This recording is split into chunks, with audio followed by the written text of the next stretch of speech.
the biggest news for the week was the immigration levels plan that have been announced for 2024, 2025, 2026. For the next 3 years, we already now have our targets. For 2024, which is the next year, which is about in less than 2 months now, the immigration quotas for this year will be 485,000. These are the new immigration levels planned for 2024, 2025, 2026. 485,000 is the target for 2024. No change in that number. That number has remained the same from what was announced last year. For 2025 also, the numbers have remained the same, 500,000. What is more important is for 2026, the numbers have stabilized. Means, for example, from 2024 to 2025, you have an increase of 15,000 in the target number. But between 25 to 26, there is no increase. There has been a lot of negative sentiment towards the increasing immigration in Canada. Housing crisis, inflation, cost of living. A lot of these things have created that sentiment where people are seeing that the rapid increase in the number of immigrants may not be favorable for Canada at this point of time. IRCC, or Immigration Minister, has just tried to play it into that sentiment. They didn't want to make any big announcements. They didn't want to say anything would be considered negative to what people are thinking. So we already knew these numbers from last year, right? The only difference that they have is that they have identified the number of people that they would be looking to bring in under the French-speaking candidates outside Quebec. This is not a number that has been added to the quotas. This number is already included as part of the quotas. This will be at the rate of 6% as in terms of the number that they want to target. Then you have 7% for 2025 and then 8% for 2026. This is the only number that has been increasing year on year. Other than that, the express entry quotas is now 110,770, which actually has increased by 1,000 from last year. So another 1,000 added, which is always a good news. Any number that goes up for express entry is always a good news. But then there is also the situation about the category-based draws, regular draws. Mind you, this number, 110,770, is not ITAs. These are the number of people. Huge difference. A lot of people out there, they will always try to tell you this is the quota for ITAs. This is not the quota for ITAs. This is the quota for the number of people. One ITA could equate to multiple people. For example, a couple.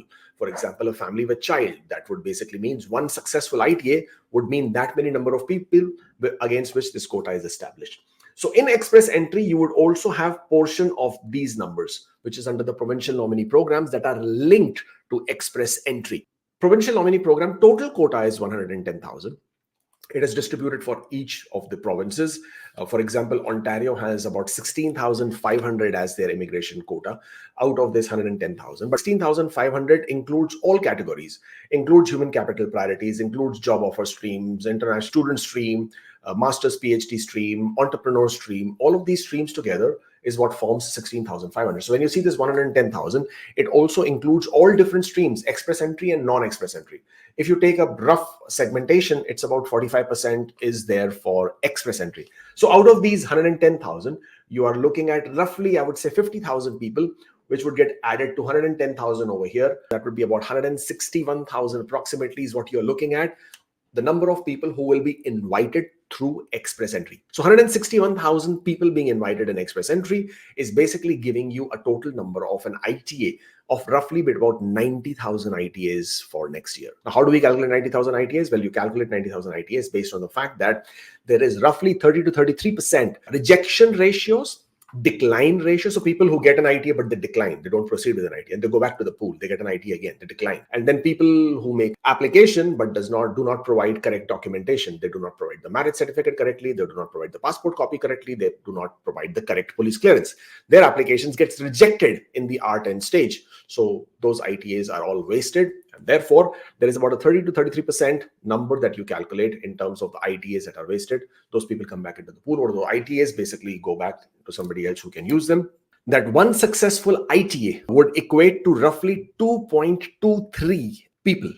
And this, as I said, taken into consideration that there are ITAs which could be for a single applicant because the person is not married. Or, of course, there is also people where they have families, they are married, they are in a common law relationship, they're partners, or they have children. All of that into average based on the data, you come to a number of 2.23 as an average successful ITA equal to the number of people. And therefore, number that you're coming to is roughly 90,000 ITAs that can be issued in the year 2024. Now, when the ITAs are issued at the range of 2024, what then happens is They are now going to be segmented between category-based draws and the regular express entry draws. And of course, you have the PNP draws. The PNPs obviously have the highest advantage because IRCC is under obligation with provinces to give them the ITAs, because that's the agreement, right, between the provinces and IRCC. The provinces gives the nomination, and then IRCC has to give them the ITA. Otherwise, what's the point of the nomination, right? That's why they get the 600.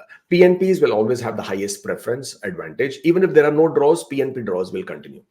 After that, then you have your regular express entry draws. What we have seen in the last 6 months, the way IRCC has been conducting its draws is that when they conduct a PNP draw, or when they want to conduct a PNP draw, conduct a regular draw instead, and they give you the number of invitations equal to the number of people who have a PNP nomination with 600 points, plus a few hundred or thousand more. Therefore, making it a regular express entry draw, but primarily directed towards the PNP. However, the last draw which happened from express entry was not even a regular draw. There was just a PNP specific draw, whereby giving invitations only the PNP candidates. Could be because for this year, the number of invitations issued for this year has far actually increased, or rather has gone beyond what at least I thought in terms of anticipated numbers based on the quotas for 2023 and 2024. Because mind you, all the invitations that are being issued now or have been issued after, I think, August onwards, August, September, October, November, December, all these invitations that are being issued are actually towards the quotas for 2024, because all these people who have been given ITAs, most of them, their applications are being processed towards the end of the year. And then by the time they are finalized and they become permanent residents of Canada, that will be 2024. But what everybody out there needs to understand is with all these invitations, ITAs that will be issued by IRCC, now there is this segmentation between category-based draws and the regular express entry draws. Now that the categories have been identified, right, and you already know those categories, for this year itself, also, they have indicated that they will actually be looking to include these categories. They haven't said it directly, but that's where they said it. But let me show you that. They have said that immigrants have an important role to play, blah, blah, blah, blah, blah. Canada has skills needed, da, da, da, da. And then so that the labor force gaps in critical sectors, health, science, technology, engineering, and mathematics, trades, transportation, and agriculture are not a barrier to the success of expansion of Canadian businesses. That's where you have it. They have already identified the categories without saying that these will be the categories that would be taken as part of. So something which all of us needs to bear in mind, there is a very high possibility that these categories will continue the way they are, at least for probably the early part of next year. Now, of course, there is an expectation that there will be a tabled report from the Parliament in February next year, whereby IRCC will have to disclose how they have identified these categories and what is the update, or what are the benefits, advantages, numbers, statistics, data in relation to these categories, and how are they fulfilling the requirements of Canadian society at large. You will now expect that the number of regular express entry draws would be less. Category-based express entry draws will be more. The allocation of ITAs between the two would obviously be quite apparent. There would be more invitations coming to the categories, less invitations coming to the regular express entry draws. And in the regular express entry draws, please bear in mind, there will always be the PNPs, right? So the actual people who do not have a nomination and who will continue to receive an ITAs, they will remain in a very high CRS score level. Anybody who's outside Canada, getting to 481 by itself means you need a CLB 10. It's not happening unless you have a sibling or you have a PhD. So by itself, that score is pretty awesome. But the way the dynamics are playing, the way the market demand and supply is playing, it's no longer in their favor.